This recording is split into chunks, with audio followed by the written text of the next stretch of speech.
उत्तरी राजवंश के हारे हुए सैनिक अपनी जान बचाए। सैनिक ने अधिकारी से पूछा, क्या आप सचमुच हमें सुरक्षित घर ले जा सकते हैं? मैं हर समय तुम्हारा साथी रहूंगा। पीछे के सैनिक डर गए। 3 सेकंड से भी कम में घर पहुंच गए। यह गति बहुत तेज है। वास्तव में इस दल में सिर्फ इतने ही लोग नहीं थे, वे एक बड़ी सेना थे। कई घायल होने से मार्च धीमा था। दुश्मन के पकड़ने का डर था। उपाधिकारी ने छंटनी का प्रस्ताव रखा। छंटनी कैसे छांटे? एक चाचा बहुत घबराए क्योंकि वह 35 से अधिक उम्र के थे, लेकिन घायल और भी डरे हुए थे, खासकर स्ट्रेचर पर लेटे हुए। कृपया मुझे मत छोड़िए, देखिए मेरे पैर बहुत तेज हैं। अधिकारी बहुत उलझन में था। ये उसके भाई थे, लेकिन जल्द ही वह निर्णय ले लिया।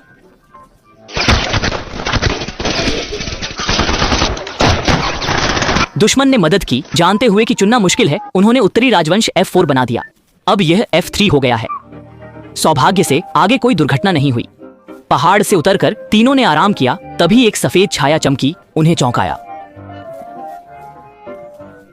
सौभाग्य से वह सिर्फ एक फूल वाली लड़की थी, जिसका दिमाग थोड़ा अजीब था। लड़की ने चेताया कि यहाँ अक्सर सांप निकलते हैं, यहाँ आराम न करें। हंसी की बात, हम 100 लड़ाइयों से गुजरे हैं, मौत से डर जाओगे। बाप रे।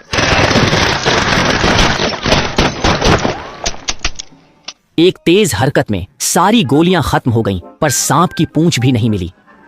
गोलियों से भी सांप नहीं मिला। बिना गोलियों के क्यों बैठे हो? इसलिए वे लड़की के पीछे चल। यहाँ ग्रामीण हैं, मतलब आसपास गांव होगा। उसी समय दूसरी ओर 2 दक्षिण कोरियाई भगोड़ों ने भी एक ग्रामीण को पकड़ा। ग्रामीण कभी गांव से बाहर नहीं गया था। उसे नहीं पता था कि उसके सिर पर रखी चीज बंदूक है। सैनिकों का व्यवहार असभ्य था, फिर भी ग्रामीण विनम्रता से उन्हें गांव ले गया आराम करने।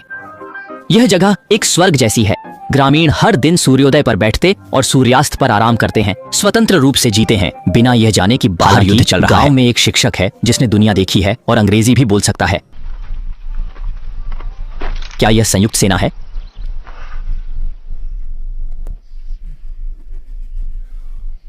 अपने सहयोगियों को देखकर स्मिथ बहुत उत्साहित हुआ और बहुत कुछ बड़बड़ाया, लेकिन दुर्भाग्य से ये 2 दक्षिण कोरियाई सैनिक कुछ भी नहीं समझ पाए। वे हाउ भी नहीं बोल सकते। हमको उत्तर कोरिया के 3 सैनिक भी मूर्ख लड़की आहुआ के पीछे गांव में आए। खतरे के डर से उन्होंने चुपचाप गांव में प्रवेश करने का फैसला किया, बिना गोली चलाए। फिर वे एक बच्चे से मिले, फिर होऊ से मिले और फिर बच्चे के दोस्तों से मिले। ठीक है, अब चुपचाप रहने की जरूरत नहीं है। इस समय गांव में दक्षिण कोरियाई शियाओपू ग्रामीणों को समझा रहा था कि युद्ध क्या होता है। युद्ध यानी 2 पक्ष जब मिलते हैं तो लड़ते हैं। बेकार बड़बड़ाना नहीं सीखते। बात करते करते लाओ ली और उनके 2 साथी आ गए। एक पल में दृश्य अराजक हो गया। दोनों पक्ष तनावपूर्ण और क्रूर थे और भ्रमित ग्रामीण बीच में फंस गए थे। जब स्थिति शांत हुई, उत्तर कोरियाई सैनिक ने स्थिति का विश्लेषण किया। 3 बनाम 2, फायदा हमारा है। चुप रहो, क्या भूल गए हमारी बंदूकों में गोलियां नहीं हैं? दक्षिण कोरियाई अधिकारी ग्रामीणों को चोट पहुंचाने से डरते थे, इसलिए उन्होंने अन्यत्र समाधान का प्रस्ताव रखा। लेकिन ग्रामीण इस मौके का फायदा उठाकर लाओ ली ने जल्दी से अपनी पिस्तौल को ग्रेनेड से बदल दिया, जिससे दोनों अधिकारी डर गए। लेकिन ग्रामीणों ने कभी गांव नहीं छोड़ा था और उन्हें नहीं पता था यह क्या चीज है। लाओ ली और अन्य इन अज्ञानी ग्रामीणों से हैरान थे। जीवन मरण का सवाल है, क्या आप लोग थोड़े गंभीर नहीं हो सकते? हालांकि इन अज्ञानी ग्रामीणों ने उन्हें हैरान कर दिया और इस दौरान एक घायल अमेरिकी सैनिक भी आ गया। फिर भी कोई भी पक्ष डील देने की हिम्मत नहीं कर सका कि सैनिकों का धैर्य वाकई अद्भुत था।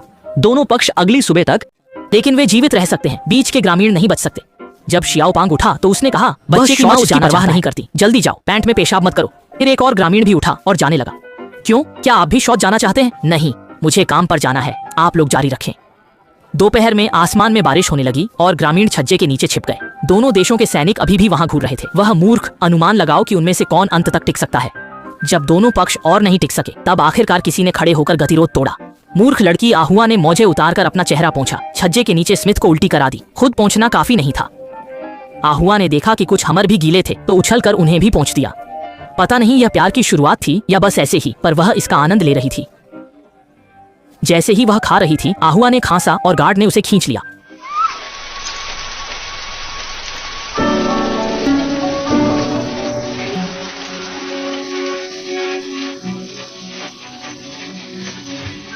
दोनों देशों के सैनिक डर से कांप रहे थे, लेकिन ग्रामीण बिल्कुल नहीं घबराए। यह तो बस एक फोड़ा था। वे इतने घबराए हुए क्यों हैं? अच्छा हुआ चूजा प्रेम में था और छोड़ना नहीं चाहता था। ग्रेनेड को तब तक दबाए रखने की योजना बनाई। लेकिन दोपहर में जब सूरज निकला, रात भर न सोने वाले लोग थक गए और चूजे ने नींद में ग्रेनेड छोड़ दिया।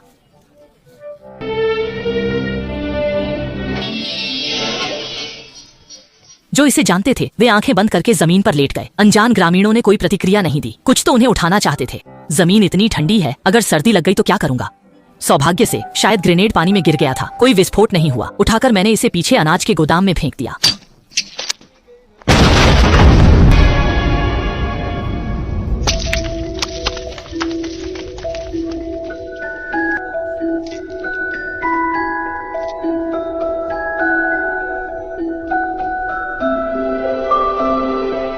यह मक्का का फूल बर्फ के फूल जैसा सुंदर फटा, लेकिन यह गांव का एकमात्र अनाज गोदाम है।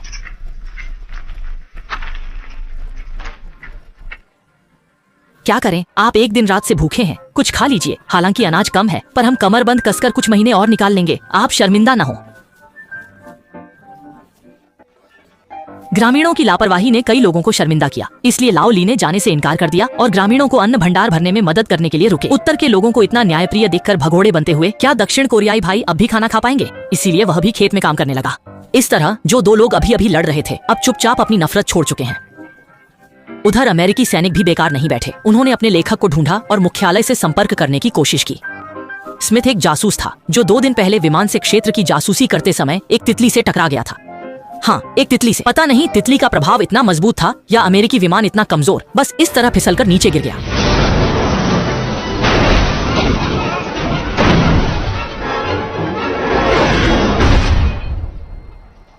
दुर्घटनाग्रस्त अमेरिकी जासूस ने मदद के लिए मुख्यालय को पुकारा। हेलो हेलो, मैं स्पैरो ओल हूँ। बगल में छोटा मोटा आदमी ठीक है और सीख रहा है। हेलो हेलो, मैं कबूतर ओल हूँ। खबर, मैं मुख्यालय को उसका संकेत मिल गया। बुरी खबर, मुख्यालय ने सिर्फ कबूतर सुना। इसका क्या मतलब है? मुख्यालय में कबूतर पर चर्चा हुई। हमारे जासूस का कोडनेम स्पैरो है, वह कबूतर कैसे बन गया? क्या वह कबूतर सैनिक कह रहा हो सकता है? संकेत खराब होने के कारण केवल 2 शब्द ही पहुंचे। हाँ, यह समझ में आता है। इधर स्मिथ मुख्यालय से संपर्क न कर पाने से परेशान था। अचानक उसकी आंखें फैल गईं, जैसे उसने कुछ देखा हो। अरे वाह, यह एक जंगली सुअर निकला। अपने प्यार आहुआ को पीछे देखकर शियाओजी ने एक पत्थर उठाया और निर्णायक रूप से फेंक दिया। हालांकि यह जंगली सुअर के लिए दर्दनाक नहीं था, लेकिन जंगली सुअर कब ऐसी बेइज्जती सहन करता है? हिम्मत, वीर बनकर सुंदरी को बचाने की और फिर सैनिकों का पीछा करने लगा। महत्वपूर्ण क्षण में लाओ शेन ने एक छलांग लगाई, जिससे वह जंगली सुअर के हमले से बच गया। जंगली सुअर के मुंह से खाना छीनने की हिम्मत करने वाले भी थे और अब सुअर ने लाओ शेन पर हमला कर दिया। इस समय दोनों देशों के सैनिकों ने उत्तर दक्षिण भूल गए। एक साथ रस्सी खींचकर सुअर को गिराया, जबकि लाओ ली ने मौका देखकर छलांग लगाई और लकड़ी के कांटे से सिर उतार दिया। नहीं, सुअर का सिर। इतने बड़े जंगली सुअर से अच्छा भोजन बन सकता था, लेकिन ग्रामीणों के अजीब व्यवहार ने 2 दक्षिण कोरियाई सैनिकों को नींद से वंचित कर दिया। वे समझ नहीं पा रहे थे कि ग्रामीण शुद्ध जंगली सुअर का मांस क्यों नहीं खा रहे और उसके लिए स्मारक क्यों बना रहे हैं। इसलिए उन्होंने रात के अंधेरे में सुअर को खोदकर भूनने का फैसला किया। लेकिन उन्होंने कभी नहीं सोचा था कि यह विचार सिर्फ उन दोनों का ही नहीं था। एक साथ सोचना किस्मत थी। हालांकि वे राष्ट्रीय और पारिवारिक दुश्मनी के कारण जानलेवा लड़ाई लड़ते थे, लेकिन इस क्षण उनमें नफरत नहीं थी, सिर्फ साथ मिलकर मांस खाने वाले दोस्त किया कि आज रात का यह राज उनके पेट में ही रहेगा। लेकिन अनपेक्षित रूप से अगले दिन ही लाओ ली ने यह राज खोल दिया। आने वाले दिनों में वे ग्रामीणों की मदद करते और खाली समय में एक परिवार की तरह खेलकूद करते। जीवन बहुत सुखद और शांतिपूर्ण था। अगर न बताया जाए, कौन कह सकता है कि वे कभी दुश्मन थे और अनाज भंडार भरने के बाद जाने वाले थे। एक चतुर सैनिक होने के नाते उसने एक शरारती विचार सोचा। भंडार भरने के बाद एक और ग्रेनेड फेंके और कुछ महीने और रुके। अरे बाप, अफसोस, सपने सुहाने थे पर हकीकत कड़वी निकली। पिछली बार अमेरिकी हमले के बाद चतुर सैनिक ने स्मिथ के संकेतों का विश्लेषण कर एक बेहतरीन बचाव योजना बनाई। निकलने से पहले कप्तान ने चेतावनी दी, दुश्मन हमसे कई गुना हो सकते हैं, क्रूर हैं, धोखेबाज हैं, यहां तक कि अनजान ग्रामीण बनकर हमें भ्रमित कर सकते हैं, सावधान रहें। उस रात अमेरिकी सेना स्मिथ के संकेत वाले स्थान पर उतरी, लेकिन जमीन पर पहुंचने से पहले ही उन पर हमला हो गया।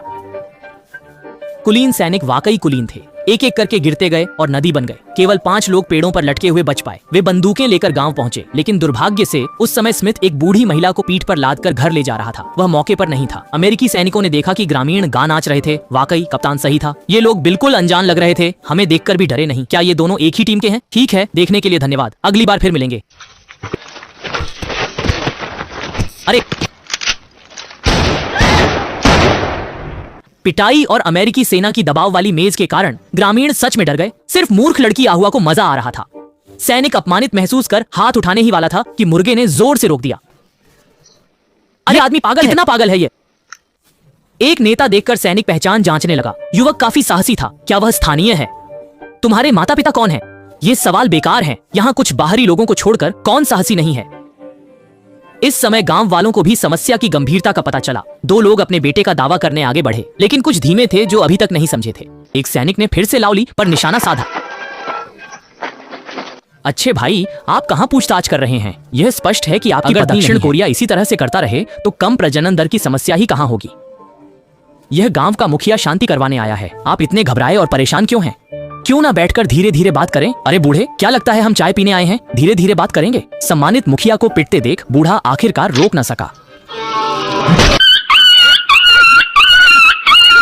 अन्य साथी पीछे आए। अचानक हमले में कई पुरानी सुंदरियां गिर गईं, लेकिन आहुआ भी हाथापाई में बुरी तरह घायल हुआ। नवप्रेमी शियाओजी ने अपनी प्यारी को सामने मरते देख आखिर बंदूक उठाई और सावधान कैदी से बचने की कोशिश की, लेकिन अंत में विवेक ने क्रोध पर विजय पाई। उन्हें अब भी कैदियों से जानकारी चाहिए थी। जब कैदियों ने स्मिथ को देखा तो वे दंग रह गए। हम आपको बचाने जान जोखिम में डाले और आप यहाँ मौज कर रहे हैं।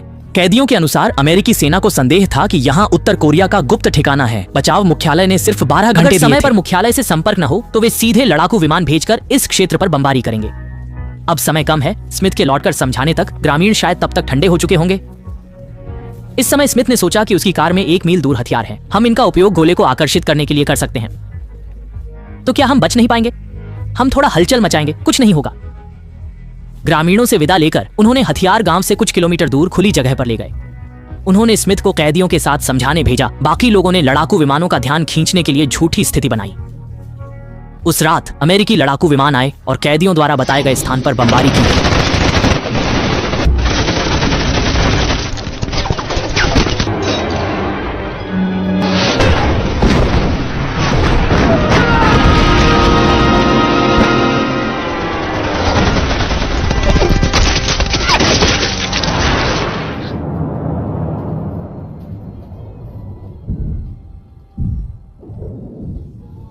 उस रात योद्धाओं ने स्वयं को बलिदान कर गृह युद्ध की धुंध में एकमात्र पवित्र भूमि को बचाया। आकाश में उड़ते बमों को देखकर कभी के विरोधी अब गीली मुस्कान दिखा रहे थे। गांव में बिताया समय भले ही छोटा था, पर यह वही स्वतंत्रता और खुशी थी जिसकी वे हमेशा चाहत रखते थे। अगर चुनाव हो तो कौन युद्ध चाहेगा?